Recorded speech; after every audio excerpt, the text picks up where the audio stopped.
seguimos la enseñanza acerca de las fiestas del otoño en Israel. Hemos llegado hasta Sukkot.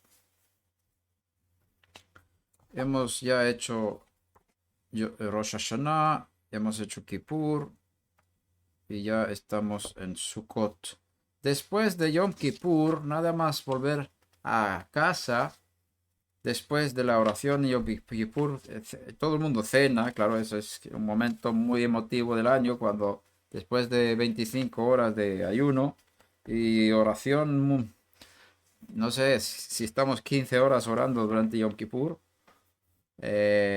uno tiene ganas de comer y relajarse, y es un momento bien, bien emotivo, fuerte, alegre. Después de la cena, pues lo mejor es ya empezar a construir la sukkah, porque así es un mandamiento con otro. Y tienes ahí 5 días para construir la sukkah. Y cuanto más rápido hagas el mandamiento, pues mejor. Tenemos que hacernos la pregunta: ¿y los justos de las naciones, los que son injertados en Israel por Mashiach, pueden construir su sukkah? ¿Pueden tener una sukkah? Yo estoy 100% seguro que sí. Que Hashem se agrada de eso, eh, sabiendo respetar las normas de la Sukkah. Y vamos a mirar las cosas prácticas para Sukkot, para que el que quiere cumplir estos mandamientos que lo haga bien. Y vuelvo a insistir en eso. Los que no están obligados a cumplir ciertos mandamientos del pueblo de Israel físico, eh, no, no, primero, no tiene que sentirse obligado, pero por otro lado, si se obliga a sí mismo, si entra en un compromiso de querer cumplir mandamientos, debe estudiar los mandamientos. Por ejemplo, el mandamiento del talit. Por ejemplo, el mandamiento de tefilín o mezuzá. Si quiere cumplir esos mandamientos, o el ayuno de Yom Kippur, debe cumplirlo según las normas del pueblo de Israel. No inventar cosas propias y no inventar una historia nueva, es que ahí se va a crear confusión. Si quieres cumplir un mandamiento del pueblo de Israel, pues hazlo bien. Así no vas a ser piedra de tropiezo, y Hashem te va a bendecir por eso. Y vas a tener una influencia espiritual también por cumplir las cosas conforme las reglas. Sukkot, voy a leer en este libro. Si Yom Kippur es el momento culminante del año, este día tan temeroso que sella el destino de cada persona, no es un objeto en sí. El período que comienza en Elul es un período de intensa elevación espiritual. Acordaos de que fue en Elul cuando Moshe Rabeno subió al monte a pedir perdón por el pueblo de Israel, por el becerro de oro, y estuvo 40 días ayunando y orando pidiendo perdón. Y esos 40 días son desde el primer día de Elul, del sexto mes, hasta el día 10 del séptimo mes, que es Yom Kippur. Es un momento de elevación espiritual intenso. Luego, Kippur es un medio para purificarnos por el ayuno, por la meditación y la oración. Solo al alcanzar tal estado de paz interior, al sentirnos elevados y purificados de nuestros pecados, estamos aptos para celebrar Sukkot, fiesta de la alegría por excelencia. Porque está escrito en Deuteronomio 26:14, te alegrarás durante la fiesta. Celebramos la alegría de beneficiarnos de una protección divina milagrosa, simbolizada por la cabaña, que se manifestó desde la salida de Egipto y durante la estadía de nuestro pueblo en el desierto, tierra árida e inhospitalaria, protección que se reanuda a través de todas las generaciones en virtud de nuestra consagración como pueblo elegido. Es también la alegría de sentirnos a la salida de Kippur dignos de esta elección, dignos de ser fieles súbditos del Eterno. También podemos recordar las palabras de nuestro Maestro que dijo: no os regocijéis de que los espíritus se os sometan, sino que regocijaos porque vuestros nombres están escritos en los cielos. Sabiendo que el libro de la vida en el cielo tiene mi nombre inscrito, es un motivo de sumo regocijo. Por eso también Sukkot es motivo de celebración de que nuestras almas han sido redimidas por Mashiach en los aires. La fiesta de Sukkot marca nuestra fe absoluta en la providencia a la cual nos sometemos. Al salir de nuestro confortable hogar, justo en ese período del año, al principio del otoño, claro, en Israel, para morar en una indeble cabaña temporaria, tomamos conciencia de la naturaleza pasajera de los bienes materiales de este mundo que hemos de abandonar tarde o temprano, de la vanidad, de la fuerza del hombre y de su orgullo. Cuando el hombre consigue fundar su vida en la anulación de esta realidad material efímera, se coloca entonces verdaderamente bajo la Sukkah llamada Sukkat Shalom, protección de paz. Efectivamente, el mundo material es el reino de la desunión, de la discordia provocada por la competencia de intereses contrarios y de ambiciones egoístas. Cada persona codicia el bien ajeno, su propiedad se halla mermada por lo que su prójimo posee. Solo cuando todos aspiran a objetivos espirituales verdaderos, o sea, la búsqueda de la Torá y de sus mitzvot, la unión y la armonía son posibles, sin haber interferencias, pues en el dominio espiritual no existen fronteras.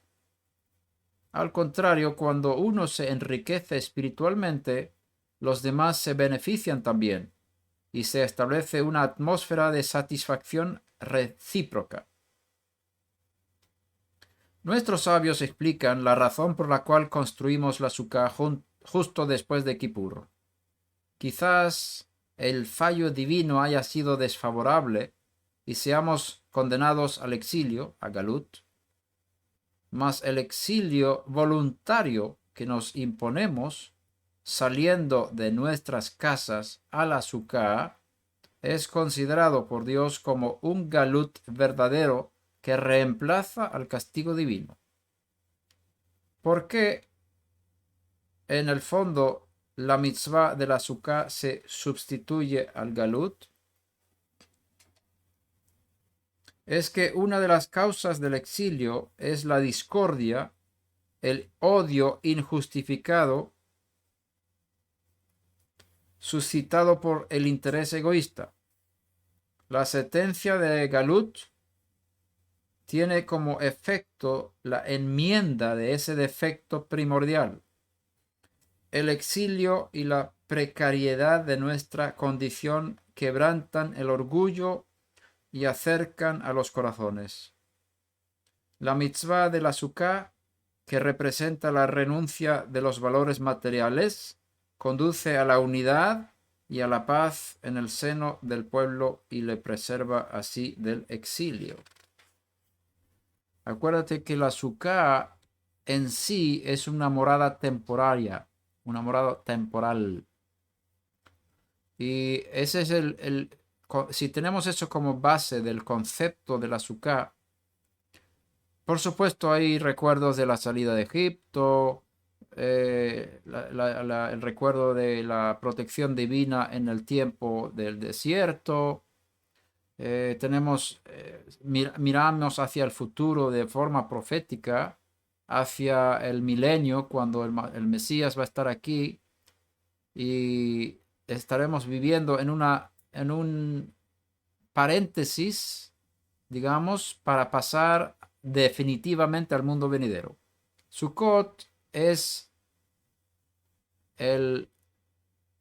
la fiesta que habla del reinado del milenio de Mashiach en este mundo. Y entonces, como Sukkot también es una morada temporal, no es la morada final nuestra, sino algo pasará después con el mundo. Eso es un tiempo de tránsito. Sukkot es un tiempo de tránsito. Y el milenio, con el reinado de Mashiach en Jerusalén sobre este mundo, es un tiempo de tránsito a algo más fuerte todavía de la influencia del reino de Hashem en este mundo. Y por eso en el libro de Revelación habla de que después de los 1000 años vino la nueva Jerusalén que bajaba del cielo, y esa es la morada final para el pueblo escogido de Hashem. Bien, hay cosas aquí profundas que no tenemos tiempo de mirar aquí. El calendario de Sukkot para la diáspora es el 15 de Tishri y el 16 de Tishri son Yom Tov, Yamim Tovim, días de fiesta. El 16 de Tishri es Chol HaMoed en Israel, es un día entre la fiesta del primer día y el último día de Sukkot. Entonces, hay una diferencia. Siempre en la diáspora se celebran 2 días de fiesta, cuando en la Torá habla de un día. ¿Por qué? Porque el Sanedrín, en el tiempo del segundo templo, fijó la ley de que se tenía que celebrar en la diáspora 2 días de fiesta para estar seguros de que alguno de esos días cayera dentro del marco de la fecha establecida en Jerusalén, en Israel. Y entonces, como es una decisión del Sanedrín, del segundo templo, todos los Batei Din, los tribunales judíos, después de la caída del templo y de la destrucción del Sanedrín, por muchas razones que tengan de cambiar ese decreto, no lo pueden hacer, porque para cambiar un decreto de un tribunal de Israel, tiene que haber un tribunal superior de conocimiento y de autoridad y de personas. Y entonces, como esto se estableció por el Sanedrín del segundo templo, hay que seguir respetándolo hasta que venga Eliyahu Hanaví o Mashiach mismo a cambiar las cosas, a establecerlo de forma correcta. Porque en este tiempo tenemos internet y tenemos todos los medios, pero vamos a ir atrás un poquito. Cuando se estableció el calendario fijo para que se celebraran las fiestas en todo el mundo, en toda la diáspora, en las mismas fechas, pues no hace falta tener 2 días, porque los mensajeros no necesitan salir de Israel.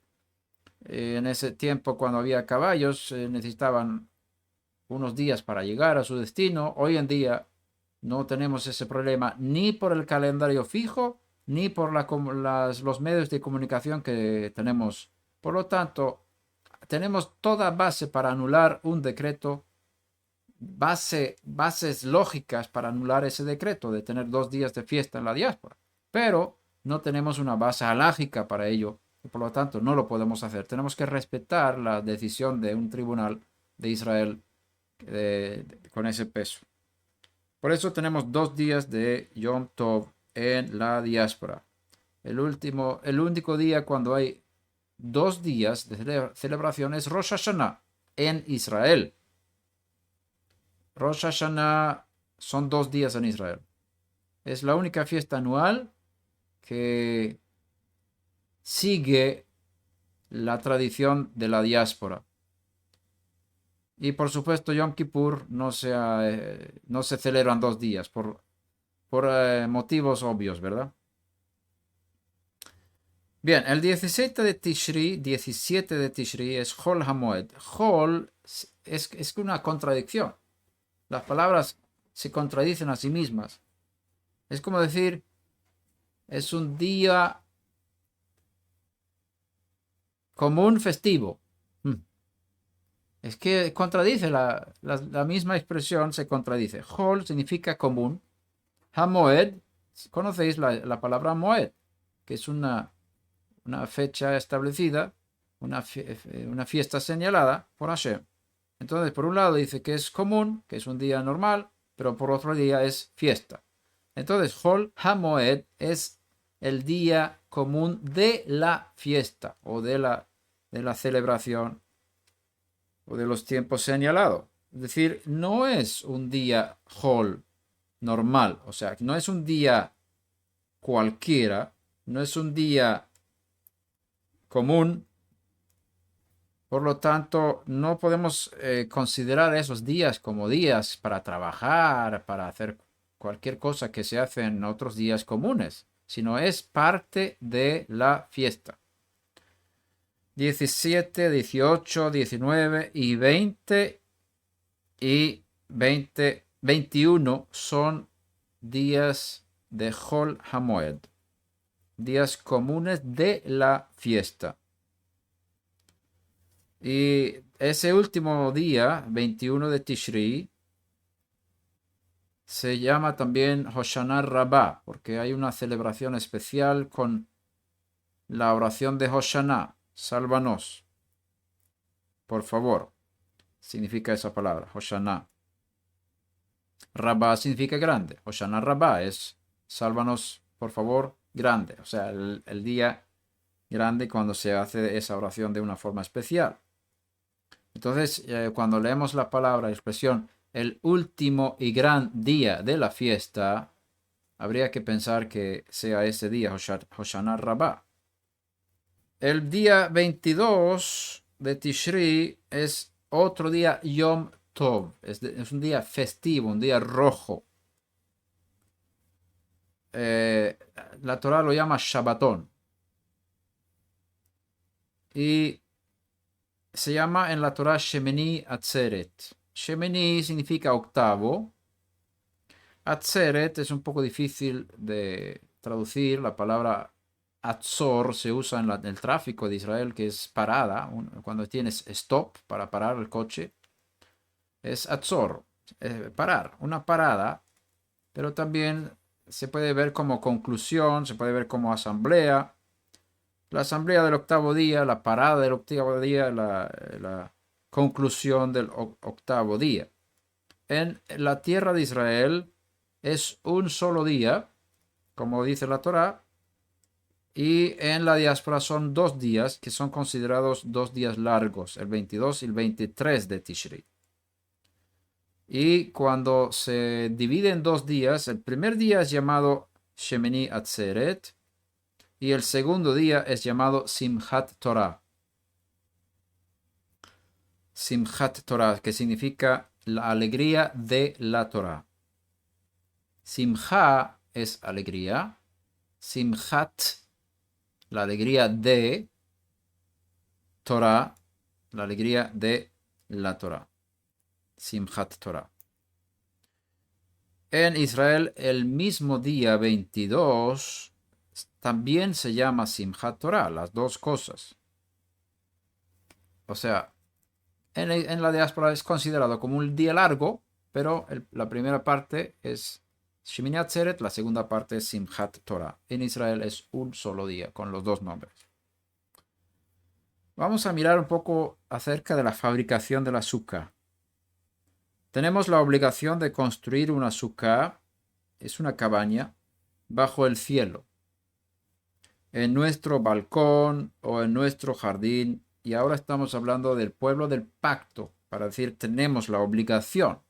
Los justos de las naciones que quieren tomar este mandamiento lo pueden también hacer y se convierte en ese momento también como una obligación. Si te comprometes a hacerlo a partir de ahora para todo el tiempo que vivas. Entonces es una obligación.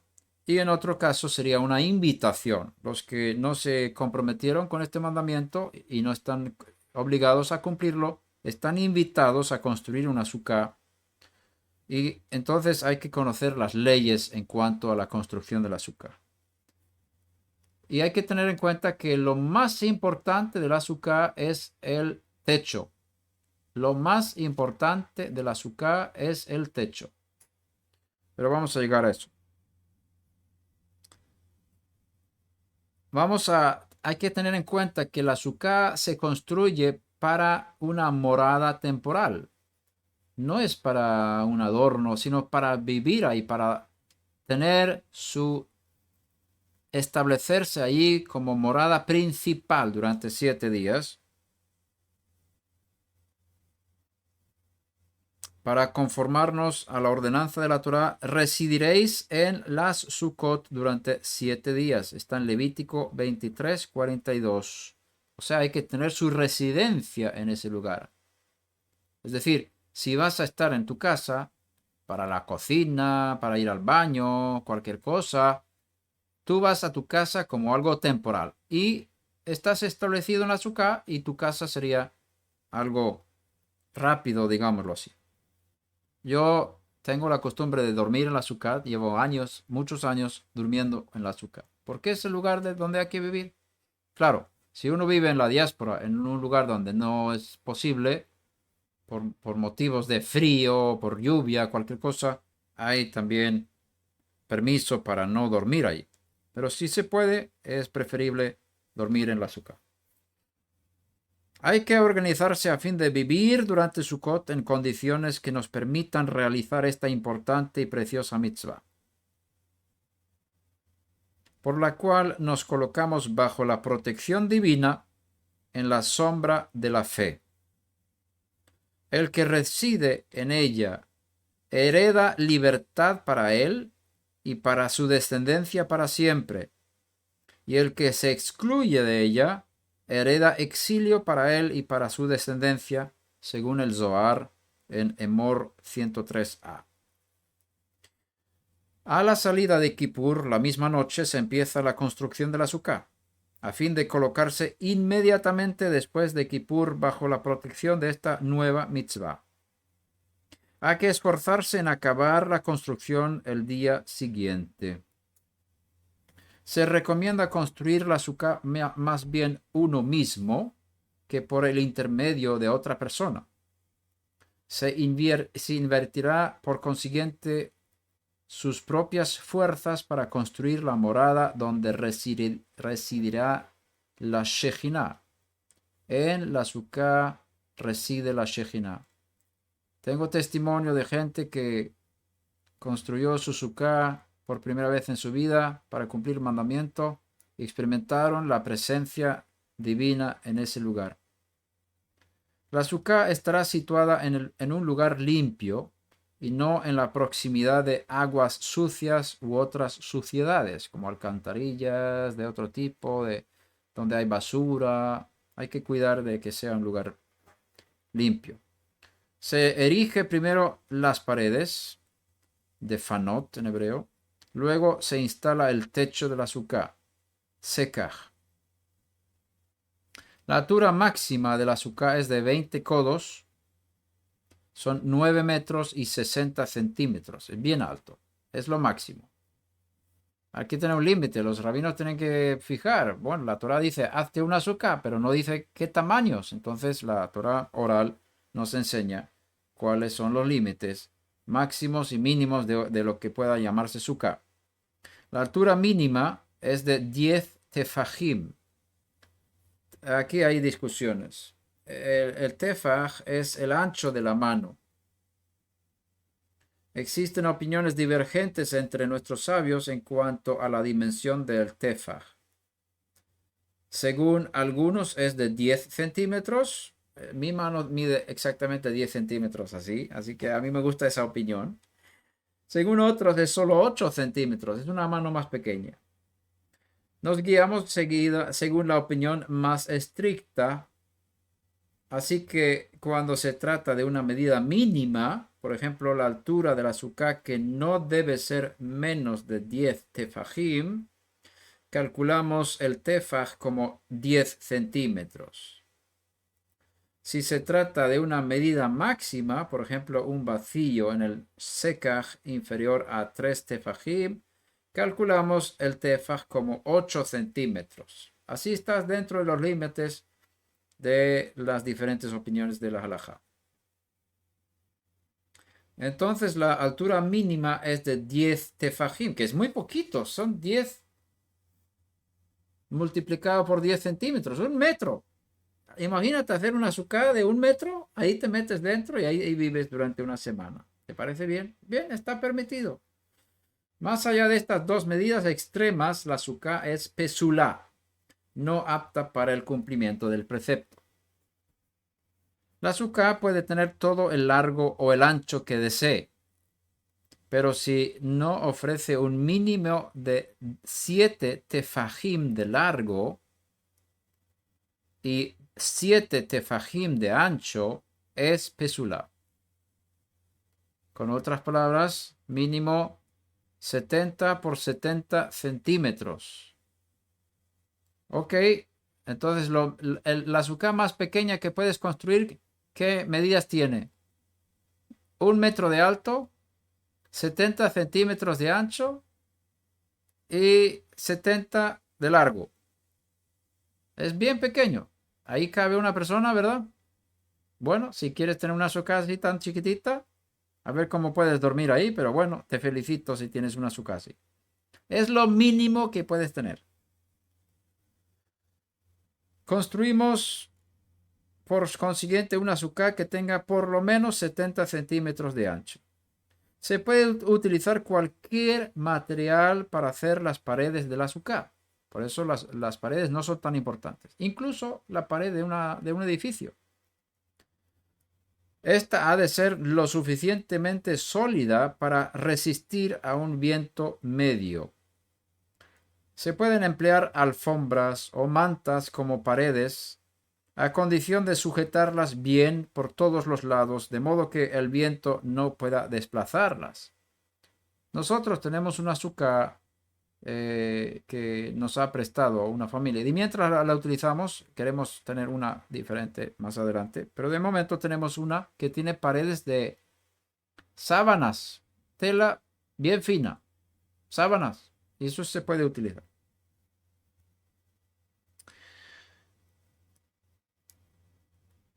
Las paredes de la sucá pueden ser construidas de tablas colocadas horizontalmente, unas encima de las otras, a condición que el espacio abierto entre las tablas sea inferior a 3 tefajim, que en este caso serían 3 por 8, 24 centímetros. Tiene que ser máximo 24 centímetros entre las tablas. Y que la tabla inferior esté situada a menos de 3 tefajim del suelo, 24 centímetros del suelo. O sea que no puedes empezar, tienes ahí unos palos y empieza a construir con una tabla que está casi en el aire, digamos, tiene que bajar, que haya una distancia del suelo máximo 24 centímetros, 3 tefajim del suelo. De lo contrario, la sucá es pesulá. Si las paredes no reposan sobre el suelo, las puedes colgar en los postes que tienes. Si haces un marco primero y colocas las paredes sobre los marcos, no hace falta que toquen el suelo. La distancia entre el borde inferior de las paredes y el suelo debe ser inferior a 3 tefajim, ya lo dijimos. La sucá más perfecta se compone de 4 paredes o aún 3 paredes. También está permitido. Sin embargo, una sucá que solo comprende 2 paredes enteras puede ser válida si se construye de la forma siguiente. 2 paredes enteras formando un ángulo recto, 90 grados. Para la tercera pared basta con una tabla de 10 centímetros de largo colocada verticalmente a menos de 24 centímetros de una de las dos paredes enteras. Y un pilar de madera situado verticalmente en el ángulo opuesto a aquel que formaban las dos paredes. Un pedazo de madera horizontal unirá las extremidades superiores de la tabla y el pilar, completando así la forma de una entrada. Tzurat HaPetach, forma de entrada. Eso es lo mínimo. Entonces, hay gente que construye su sukkah. Tenemos aquí vecinos que al construir la casa, bueno, la mayoría de los que hacen sus casas propias, digamos, piensan en un espacio para la sukkah. Y puedes tener la sukkah usando 4 paredes de tu misma casa. Hacer un patio de 4 paredes construidos por ladrillos y eso lo llaman la sukkah. Está permitido. O sea, las paredes de la sukkah son las paredes de un patio de la casa. Ahora, para que se convierta en sukkah es el techo lo más importante. Las paredes pueden ser de cualquier material, incluso las paredes de tu casa. Para cubrir la sukkah, entonces vamos ahora a hablar del tejado, el techo. Cubrir la sukkah solo se puede utilizar vegetación que creció en la tierra. Eso es muy importante. Solo se puede utilizar vegetación que creció en la tierra, pero que ya no esté unida a ella. Es decir, un árbol que crece no puede servir como techo de tu sukkah. Tiene que ser que no esté unida a la tierra esa vegetación y que no fue utilizada para la fabricación de objetos. Por ejemplo, se hace el sekaj, el tejado, techo, con ramas o follaje cortado del árbol. La sukkah es pesulá, no apta para cumplir la mitzvah, si se cubrió totalmente o parcialmente de ramas de árbol o de toda otra vegetación que estaba aún arraigada a la tierra. Así que no puedes construir una sukkah debajo de un árbol. Y usar las hojas del árbol como parte del tejado, del techo del azúcar. No se permite. Se pueden utilizar tablas de madera como sekaj, como techo, a condición que tengan menos de 4 tefajim. Y ahí hablamos entonces de 4 por 8, 32 centímetros. Máximo 32 centímetros. Si vas a poner tablas de madera como techo. El ancho, máximo 32 centímetros. Así. Ese es el límite para no ser confundidas con un techo verdadero. No se deben utilizar tablas que fueron empleadas en una construcción y luego desmontadas, porque es una construcción santa. Debe ser con materiales que usas solamente para ese fin,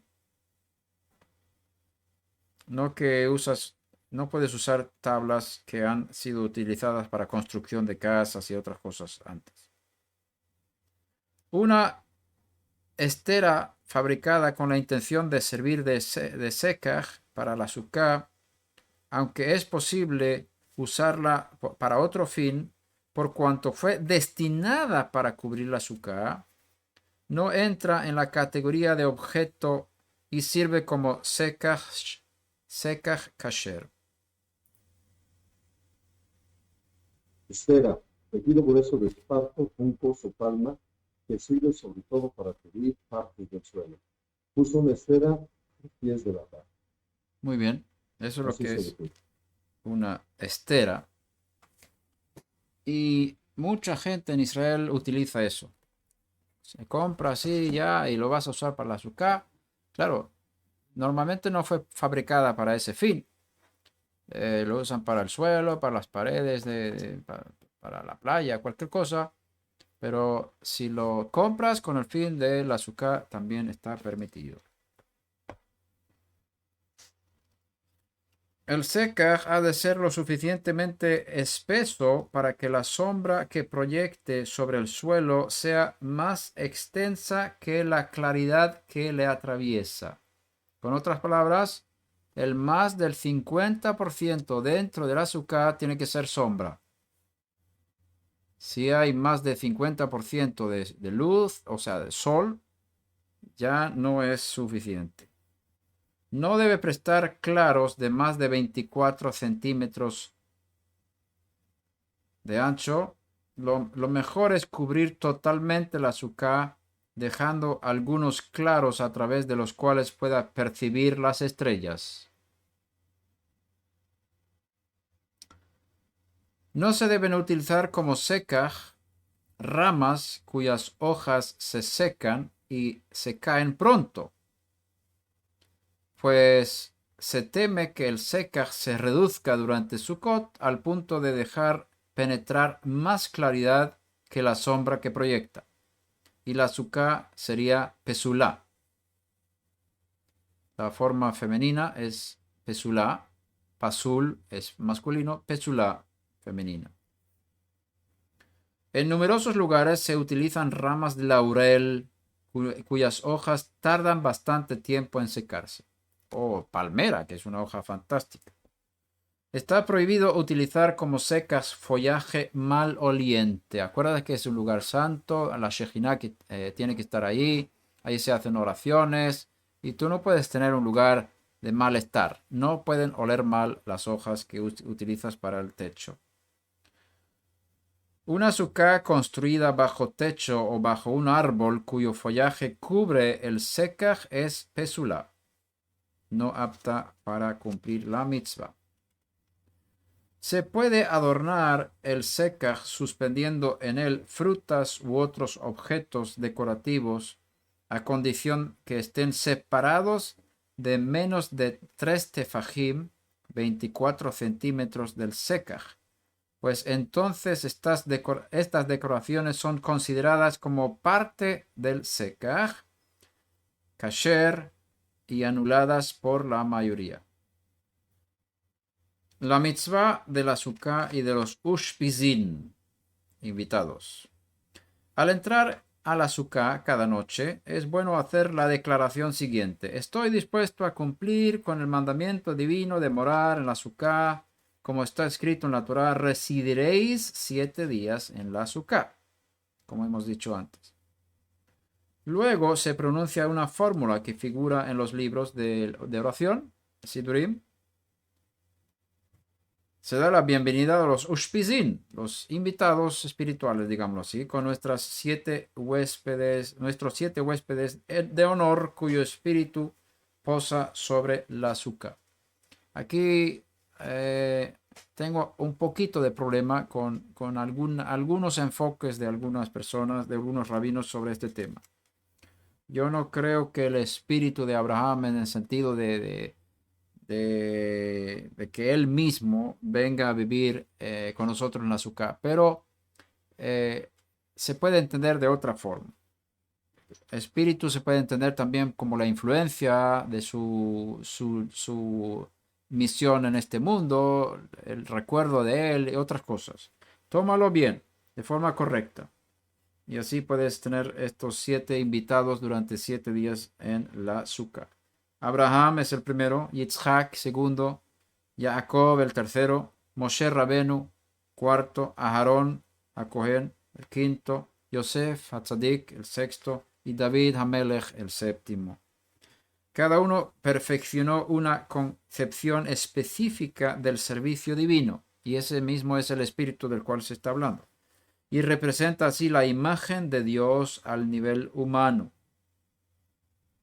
Cuando penetramos en la atmósfera de la sukkah, ejercen sobre nosotros su influencia todos los 7 días de Sukkot para asistirnos a adquirir esas virtudes divinas. A fin de gozar de la presencia de estos huéspedes espirituales, hemos de satisfacerles trayendo a nuestra mesa a invitados piadosos necesitados para que participen en nuestras comidas festivas en la sukkah. Si seguimos esta recomendación, obtenemos la promesa de grandes bendiciones divinas, y viceversa si pasamos la fiesta egoístamente sin invitados. Como no es siempre posible hallar tales invitados, conviene proporcionar antes de Sukkot a personas necesitadas, merecedoras sus requerimientos para la fiesta, con la idea de ofrecer a los ushpizin su parte, digámoslo así. Kiddush y brachot en la sukkah.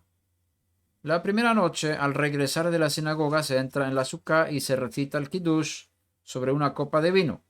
Este kiddush consiste en 4 bendiciones, 4 brachot, sobre el vino, que es hagefen, y luego dice Baruch Asher Bahar Banu, y etcétera, hasta llegar a Yom Hag HaSukkot, Mekadesh Israel Hazmanim. Estas bendiciones están en el Sidur, y os animo que compréis el Sidur de Sukkot. También viene el mandamiento de la bendición por la mitzvah de la Sukkah, Liyishev Basukkah, y por el acontecimiento, porque ahí siempre cuando hay una fiesta nueva o algo grande que sucede, haces la bendición de Shehecheyanu, que nos has mantenido con vida. En el Sidur aparecen estas cosas, por eso os animo que compráis el Sidur sobre Sukkot, que seguramente tendrá la librería de Jerusalén en México DF. Se hace kiddush sobre un mínimo de 86 centilitros de vino. Ahí también hay discusiones de la cantidad, pero es la que habla este libro. Hay otra opinión más estricta, también mencionada en este libro, de 150 centilitros, que es un decilitro y medio. Es un vaso entero, es mucha cantidad. Bebiendo la mayoría de esa cantidad, luego se hace Netilat Yadayim, lavado las manos, se dice Hamotzi, que es la bendición sobre el pan, y se come un kezait de pan, que es una cantidad de como una aceituna grande, que más o menos va por peso, seguido de la cena. La segunda noche en la diáspora se dice Shehecheyanu antes de Leishev Basukkah. En los 5 días de Chol HaMoed se siguen a los 2 primeros días de Yom Tov. No se dice Kiddush ni Shehecheyanu, excepto en Shabbat, cuando se dice Kiddush normal, sobre una copa de vino. Pero se recita la braja Leishev Basukkah. Bendición porque nos has ordenado establecernos o sentarnos en la sukkah. Y después se hace hamotzi antes de probar el pan. Cuando se dice al principio de cada comida la braja Lishev Basukkah, que es la braja o la bendición relativa a la mitzvah de morar en la sukkah, hay que pensar en incluir todo el periodo de estadía en la sukkah hasta la próxima comida. Así que no tienes que hacer esa bendición cada vez que entras en la sukkah, sino incluyes en esa bendición el tiempo que vas a estar en la sukkah hasta la próxima comida. Porque en las comidas se hace la misma bendición siempre. Si se olvidó de decir Leishev Basukkah antes de la comida, dirá esta bendición braja enseguida que se da cuenta del olvido en medio de la comida o incluso al final. Se dice la braja Leishev de pie, luego se sienta para comer el pan. Así que si te acuerdas en medio de la comida, te pones de pie, haces la bendición y te sientas. Como la cuestión de decir Leishev Basukkah para mezonot es controvertida, es decir, si no comes pan, si comes galletas u otras cosas como pasta, pues no se hace la bendición de el pan. Y aquí tenemos que enseñar sobre esto, porque me di cuenta cuando viajaba allí entre vosotros que hay mucha falta de información en cuanto a las bendiciones. Y yo quiero parar aquí un momento y hablar solamente de las bendiciones. Pero en este caso voy a terminar el libro, que es un párrafo. Mezonot, si haces la bendición de Mezonot, no están todos de acuerdo que hay que decir la bendición Leishe Basuka porque no se considera una comida. Entonces se hace solamente la bendición por las galletas o la pasta o lo que sea, sin hacer la bendición de Leishe Basuka. Ante la duda no se dirá, pero como comerán Mezonot solo en la azúcar. Bien, quiero parar un momentito y hablar de las bendiciones. En el tratado de Brajot se habla de todas estas cosas y en Shulchan Aruch se puede enterar. Es una cosa bien práctica. Cuando haces bendiciones por diferentes comidas, tienes que diferenciar entre diferentes bendiciones. Cuando vas a comer pan, que es la comida principal, lechem, siempre hay que hacer netilat yadayim. Y ahora estoy hablando de lo que enseña la halajá para el pueblo del pacto. Y tenemos que también tratar entre nosotros qué enseñamos a los que no son judíos en cuanto a esto. Y creo que hemos mencionado estas cosas y tengo sugerencias, pero tenemos que hablar de esto y llegar a un acuerdo todos. El pueblo del pacto tiene que hacer la bendición sobre las manos, hacer netilat yadayim. Se hace de la siguiente forma: se llena un cazo grande de agua. Hay que tener mucha agua para netilat yadayim. Siempre hay que procurar tener mucha agua. Voy a hacer aquí un ejemplo. Entonces se levanta la copa con la mano de la jarra con la mano derecha. Se pasa a la izquierda y se hace 3 veces a la derecha. 3 veces echas agua sobre la derecha y das la vuelta con la mano para que el agua pase por los dos lados de la mano. Luego colocas la jarra de agua no la pasas de una mano a otra. La colocas en la mesa o donde puedas y coges la jarra con la mano derecha y viertes 3 veces sobre la mano izquierda, dando la vuelta a la mano al mismo tiempo para que el agua pase por los dos lados. Y después coges la copa con las dos manos de esta forma y viertes el agua encima de las dos manos, como vertiendo la jarra hacia ti con el resto del agua para que el agua llene las dos palmas de las manos, lo que queda del agua. Esa es la forma tradicional de hacer netilat yadayim antes de comer pan. Cuando sales del servicio o cuando despiertas por la mañana, haces de otra manera. Entonces no confundas las dos formas de hacer netilat yadayim. Esta es la forma de hacer para el pan. Y es para el judío obligatorio hacerlo antes de comer pan. Cuando vas a comer pan, tienes que hacer la netilat yadayim y esperar en silencio.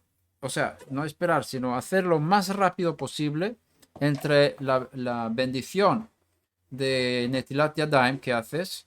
Levantas las manos antes de secarlas. Vamos a hacerlo de esta forma. Echas el agua sobre las manos, levantas las manos en el aire sin secarlas, porque al secar las manos se considera una hafsaká, una parada, y no debe haber parada entre el acto y la bendición. Levantas las manos, haces la bendición que nos has ordenado, hacer netilat yadayim,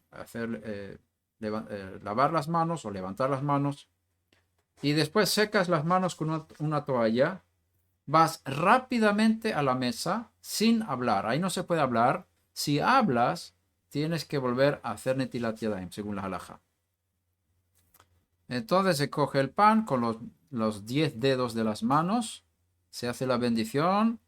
Baruch ata papá hamotzi lechem min haaret. No es hamotzi, es una forma americanizada. No se dice hamotzi, se dice hamotzi, con el acento en la i final. Hamotzi lechem min haaretz.